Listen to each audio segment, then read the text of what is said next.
हाल ही के दिनों में मैं एक न्यूज़पेपर पढ़ रहा था। तो न्यूज़पेपर में एक खबर थी, नक्सली समर्पण कर दे नहीं तो कर दिए जाएंगे समाप्त।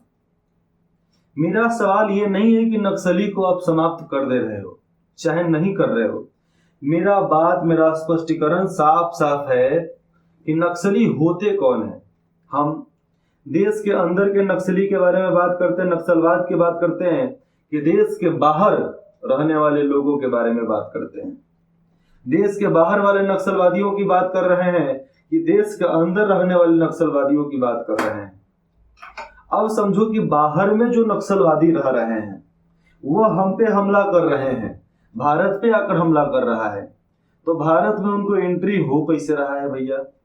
भारत में इतना बढ़िया से बॉर्डर पूरा एकदम कवरेज है, तो हमारी इंटेलिजेंस क्या कर रही है? हमारी इंटेलिजेंस उसको पकड़ क्यों नहीं पा रही है? और शहर में इंटर क्यों कर जा रहे हैं?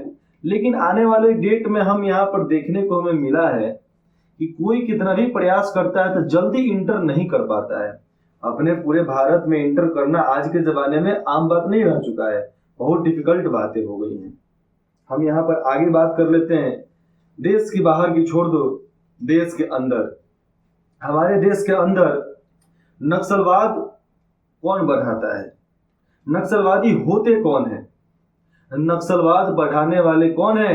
नेता, सांसद, विधायक, मंत्री, यही तो है ना नक्सलवाद बढ़ाने वाले, नक्सलवाद खत्म करने वाले। जब तक उसका काम होगा हम उस नक्सलवाद, उस आतंकी, उस गुंडे का हम साथ देंगे, और जब सरकार सवाल उठाने लगेगी तब हम उस गुंडे का गला दाब देंगे। तो वो नक्सलवादी नहीं बनेगा तो क्या बनेगा? हमारे जैसा आम इंसान बनेगा क्या? हमारे जैसा आपके से सवाल पूछेगा क्या? हमारे जैसा सरकार से सवाल पूछेगा क्या? नहीं पूछेगा। उसके सामने हाथ में जो भी मशीन गन होगा उससे धुरधरा कर धो देगा सब किसी को। तो हम उसको नक्सलवाद बोलेंगे क्या? हम किसी के जरूरत का फायदा उठाकर हम उसको खराब इंसान बना रहे हैं, उसको हम नक्सलवादी बोलते हैं। ये है भारत के मंत्रियों, सांसदों और विधायकों का विडंबना। उनकी कोशिशें, उनकी गलत नाकामी, उनकी ये गलत फैसला जो होता है ना, उसी के अनुसार ये सब हो पाता है। और केवल यहाँ पर नेताओं की बात नहीं हो रही है, यहाँ पर हम केवल नेताओं की बात क्यों कर ले भैया? हमारी जनता भी है, हमारे समाज के भी लोग हैं, हमारे डिपार्टमेंट के भी लोग हैं, हमारे रिश्ते नाते। अब चलिए हम धीरे धीरे पोल खोलते हैं सब किसी का। सबसे पहले घर वालों पर आते हैं। घर वाले 4-5 बच्चों में से 2-3 बच्चों को प्यार करेंगे, 2 को प्यार नहीं करेंगे, तो बाकी सब क्या करेंगे? जो दिमाग अपना इस्तेमाल करेगा वो तो ठीक है, जो नहीं करेगा उसको कोई सहारा दे देगा। सहारा देगा तो वो गलत रास्ते पर ही जाएगा। भैया कोई आपका साथ बिना मतलब का नहीं देता है, कोई भी आपका साथ बिना मतलब का नहीं देता है। उसके पीछे भी कारण होता है। उसके पीछे कारण है अपना स्वार्थ, और अपना स्वार्थ सिद्धि के लिए, अपने स्वार्थ का पूरा करने के लिए हरदम कोई ना कोई आगे बढ़ रहा है। मैं हर्षवर्धन बिहार आप सभी से हाथ जोड़कर निवेदन करता हूं कि आप नक्सलवाद और नक्सलवाद विचारधारा, 2 चीजों को बढ़ावा आप कभी नहीं देंगे। आप सोचो कि एक मोहब्बत, इश्क, इबादत, हम लोग इश्क, मोहब्बत को, प्यार को हम लोग पूजा की दर्जा देते हैं, एक ईश्वरीय इच्छा की दर्जा देते हैं। हम सभी को पता है कि प्यार मोहब्बत से हम एक आतंकवादी के दिल में भी जगह बना सकते हैं, हम एक आतंकवादी को बदल सकते हैं। प्यार बहुत बड़ा चीज होता है, बहुत मजबूत चीज होता है। हम बिहार को बदलने के लिए बहुत कुछ बदलाव करने के लिए तैयार हैं, बहुत कुछ बदले भी हैं। अगर आप भी समर्थन चाहते हैं तो हमारे स्क्रीन पे आपको QR कोड स्कैनर दिया गया होगा। आप 1 रुपए का दान देकर आप हमें प्रोत्साहित करें कि तुम बिहार के लिए लड़ो, हम तुम्हारे साथ हैं। बस आपका आशीर्वाद, आपका साथ, यही जरूरी है हमें बिहार बदलने के लिए। और मैं बोलना चाहता हूं कि नक्सलवादी जो रिहायशी इलाके में जो मिल पाते हैं, अब देखिए पुलिस वालों की वजह से नक्सलवादी कैसे भर रहे हैं।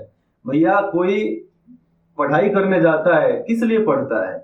समाज के कल्याण के लिए, हित के लिए, अपने हित के लिए। आप किसी नेता के कहने पर, आप किसी मंत्री के कहने पर, आप किसी गुंडे के कहने पर, आप किसी बड़े आदमी के कहने पर, स्कूल के ट्रस्टी के कहने पर आप उसका लाइसेंस जब्त कर लोगे, उसका मार्कशीट जब्त कर लोगे, सारा सर्टिफिकेट जब्त कर लोगे, उसको जेल में डाल दोगे, ड्रग्स केस लाद दोगे, स्मगलिंग का केस लाद दोगे, हीरोइन का केस लाद दोगे, तो वो जिंदगी में क्या करेगा? नक्सलवाद नहीं बनेगा तो, नक्सलवादी नहीं करेगा तो, एक आतंकी नहीं बनेगा तो उसका भी सपना होगा कि जिंदगी में जब भी निकलेंगे तेरा खानदान साफ कर देंगे। तो ये बातें उसके मन में बैठ जाता है, उसके मन में बैठेगा तो आपके सामने उगलेगा ही। आप कुछ भी करो आप मरोगे, आप उसकी जिंदगी बर्बाद किए हो, आपकी जिंदगी तो बर्बाद करेगा ही। जिस नक्सलवाद की बात नेताएं करते हैं, नेता लोग करते हैं, क्या उस नक्सलवाद को खत्म नहीं किया जा सकता? क्या नक्सलवाद को समर्थन देता कौन है? यही लोग देते हैं, नेतागण लोग देते हैं और समाज के लोग भी देते हैं। अरे समाज के लोग 2 वक्त का रोटी किसी को नहीं दे सकते क्या? आपके द्वार पर, आपके घर के दरवाजे पर कोई आ रहा है, क्या आप 2 वक्त का रोटी उसको नहीं खिला सकते? 2 वक्त का छोड़ दो यार, कोई आपके घर पे आ रहा है तो क्या आप उसको एक सब्जी चावल रोटी भी नहीं दे सकते? आज हम ब्राह्मण पंडित को एकदम मतलब दरिद्रता के भाव से देखते हैं कि भैया कौन सा पनौती जात ससुरा हमारे घर पे द्वार पे आ गया रे, अब इसको भीख दें, क्या मांगेगा, क्या नहीं मांगेगा। पहले के जमाने में लोग साधु संत हुआ करते थे कि जो दीजिएगा, जो आपसे मिलेगा वो तुरंत रख लेंगे, कुछ नहीं बोलेंगे। लेकिन आज के साधु संत, बच्चा है ही दे दो, तुम्हारा भगवान भला करेगा। अरे भगवान तेरा भला नहीं कर पाया तो हमारा क्या भला करेगा? लेकिन ये गलत चीज है कि भगवान तेरा भला नहीं किया तो हमारा क्या भला करेगा। नहीं, हमें ये सीखना चाहिए कि जिंदगी क्या रंग दिखाती है। जो एक दिन राजा के जैसा जीते थे, आज दर दर ठोकर खाना पड़ रहा है, दर दर भटकना पड़ रहा है। तो ये हमारे लिए मार्गदर्शन का एक जरिया है कि हम उससे कुछ नया सीख सकते हैं, हम उसे नया कुछ अपना सकते हैं। तो ये कारण है कि जिसके वजह से हम कुछ सीखे समझे।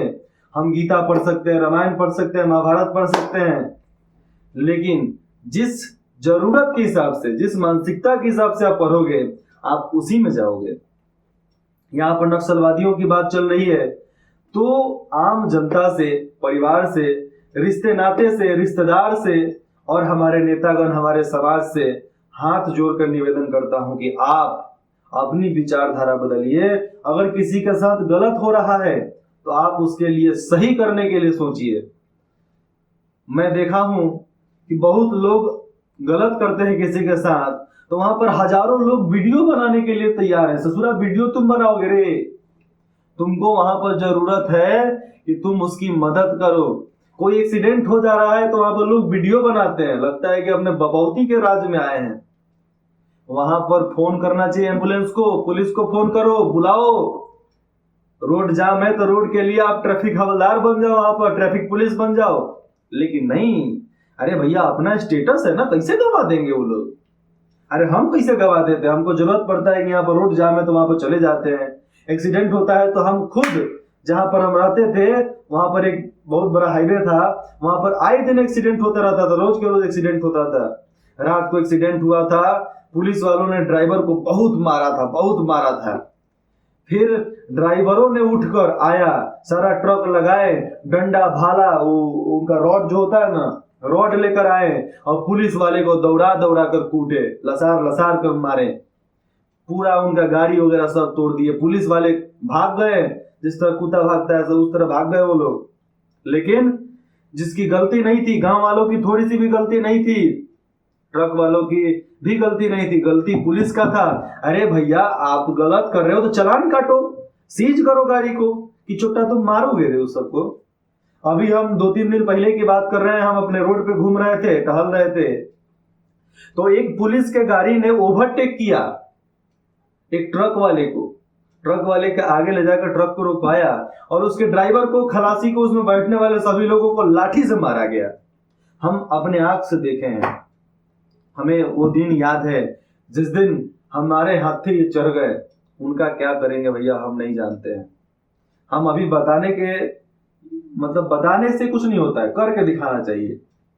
अरे भैया तुम चालान काट सकते हो, गलती किया तो उस गाड़ी को सीज कर सकते हो, उस पर तुम एफआईआर कर सकते हो, कि तुम डंडा से मारोगे? तुम्हारा खानदान लूट के भाग रहा है क्या कि तुम डंडा से मार रहे हो? तो ये बातें गलत है, हमें गलत को रोकना है, देखना है। बाकी ट्रक वाले भी सामने रुके, अब 4 गो पुलिस वाले के सामने 40 गो ट्रक वाले रुकेंगे, तब पुलिस वालों का तो हालत खराब ऐसे ही हो जाता है, तो फिर वहां से वो लोग चले गए। लेकिन हमें क्या समझना चाहिए, अगर हम उनके साथ गलत करेंगे तो वो नक्सलवाद की तरफ ही तो जाएंगे, आतंकी ही तो बनेंगे, अब समाज के साथ गलत ही तो करेंगे। अच्छा बताइए, वो ट्रक वाला कितना बढ़िया आदमी था कि वो रोक दिया। अरे 4 लाइन का बात चल रहा है, वहां पर ट्रक वाला ठोक के चल जाए, ब्रिज के ऊपर पुलिस गाड़ी फेंका जाएगा, कोई पूछने वाला जाएगा क्या? वहां पे कोई नहीं जाने वाला है। लेकिन वो अच्छा इंसान था तो रोक दिया, और पुलिस वाले खराब थे तो उसको पीट कर चले गए, कोई बात नहीं। उसने पिछले जन्म में कोई गलती किया होगा, ये लोग सामने आए पीट कर चले गए, मानते हैं। लेकिन अगर वो ट्रक वाले पढ़े लिखे होते, अगर वो ट्रक वाले के पास संविधान का पावर होता, संविधान को जानते, वो ट्रक वाले लॉ कानून को जानते, तो किसी की औकात नहीं होती कि वहां पर पीट कर चले जाते। तुरंत वो थाना जाता, कोर्ट जाता। अच्छा कोर्ट जाता, थाना जाता, सुनेगा कौन? कोर्ट में उनकी बातों को कौन सुनेगा? थाना में उनकी बातों को कौन सुनेगा? पॉइंट है ना। इसके लिए एक कमेटी होनी चाहिए जो सुने आपके बातों को, आपके बातों को सुने, समझे और आपके हित के लिए काम करे, आपके अहित के लिए नहीं। जिस दिन आपके हित के लिए काम चालू हो जाएगा, उस दिन आप सुधरोगे, आप बढ़िया इंसान बनोगे।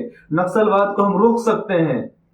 नक्सलवाद को रोकने के लिए हमारे विचारधारा बदलने पड़ेंगे, हमारे विचारों को बदलना पड़ेगा, हमारे व्यक्तित्व को बदलना पड़ेगा, हमारे समाज को बदलना पड़ेगा, हमारे प्रशासन को बदलना पड़ेगा, हमारे नेतागण, मंत्री, सांसद, विधायकों को बदलना पड़ेगा। 2 लोग बदल गए ना तो समाज बदल जाएगा। एक वोट देने वाले और एक वोट लेने वाले, 2 ही लोग तो हैं, एक वोट देने वाले, एक वोट लेने वाले। अगर 2 लोग सुधर गए तो अपना देश सुधरने में समय नहीं लगने वाला है। और हम बखूबी जानते हैं कि ये 2 सुधर जाएंगे तो देश सुधर जाएगा। लेकिन नहीं, ये 2 लोग सुधरेंगे क्यों? सुधरना क्यों है? ये तो बात है ना, सवाल है यहाँ पे। सुधरना है अपने बच्चों के भविष्य के लिए, सुधरना है अपने अच्छे भविष्य के लिए, सुधरना है अपने परिवार की सुरक्षा के लिए, सुधरना है हमें अपने समाज की रक्षा के लिए, सुधरना है हमें संस्कृति की रक्षा करने के लिए। हम जो भी बातें बोलते हैं ये कोई प्री रिकॉर्डिंग स्क्रिप्ट नहीं होता है। हम एक बार टॉपिक को बोलना चालू करते हैं, पता नहीं मन में कहां से बात, कहां से शब्द, कहां से सेंटेंस बनने लगते हैं, धीरे धीरे सब चीज पॉपुलराइज होने लगता है, मुंह से निकलने लगता है। ये बातें ऐसी नहीं है कि मैं अपनी कुछ लिखी किसी बात बोल रहा हूं, नहीं, ये सब देखी हुई बातें हैं, सोची हुई बातें हैं, सीखी हुई बातें, भगवान हमारे मुंह से निकालना चाहते हैं वो बातें हैं, ऐसे ही नहीं निकलता है। बस आपसे इतना ही अनुरोध है कि आप हमें देश और बिहार बदलने का एक मौका दें। हम जरूर आपके आशीर्वाद के उत्तरदायी हैं, और हम आपके आशीर्वाद से आगे बढ़ेंगे तो हम आपके लिए ही काम करेंगे, दूसरे के लिए हमें काम नहीं करना है। जनता जनार्दन जिंदाबाद, बाकी दुनिया भाड़ में जाए। अरे भैया हम जनता से 1-1 रुपया लेंगे तो जनता के लिए ना काम करेंगे। हम जनता से 1-1 रुपये का चंदा लेते हैं, 1 रुपये का मदद मांग रहे हैं, तो हम किसका काम करेंगे? जनता के लिए काम करेंगे। बाकी लोग कंपनी से पैसा लेते हैं, बाकी लोग फैक्ट्री से पैसा लेते हैं, बिजनेसमैन से पैसा लेते हैं, तो बिजनेस वालों के लिए करते हैं।